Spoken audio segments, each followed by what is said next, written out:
हा जो माल आहे आधी वर्णन सांगितलं एकदा ह्याच्यामध्ये 3,25,070 रुपये एवढ्या हा किमतीचा हा एकूण मुद्देमाल आहे। त्याच्यामध्ये वेगवेगळ्या सायझेसचे बॉटल्स आहेत। 2 लिटर्सच्या रॉयल चॅलेंज व रॉयल स्टॅगच्या बॉटल्स आहेत।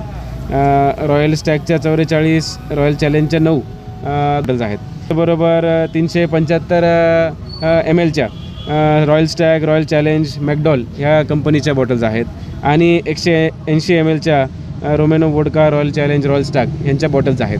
असं एकंदरीत 3 लाखाच्या वर हा जो दारूचा मुद्देमाल तो जप्त करण्यात आलेला आहे।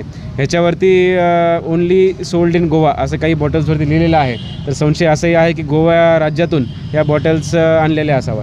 एक आरोपी सापडलेला आहे। जसं मी सांगितलं, अन्सार शेख नावाचा आरोपी आहे।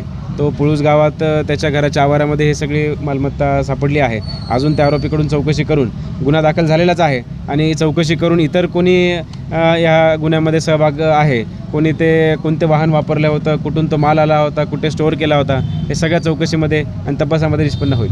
आरोपीवरती आधीसुद्धा गुन्हे आहेत। किती गुन्ह्यांची यादी आहे ते आम्ही लवकरच शोध घेऊन त्या गुन्ह्याच्या अनुषंगाने सुद्धा तेच आरोपी पुन्हा ते गुन्हा करतायत का ह्याचाही शोध चालू आहे। आता अवैधरित्या दारू विक्री व त्याचबरोबर जे अनक्वालिफाईड दारू कन्झम्शन हा सुद्धा फार घातक आणि गंभीर विषय आहे।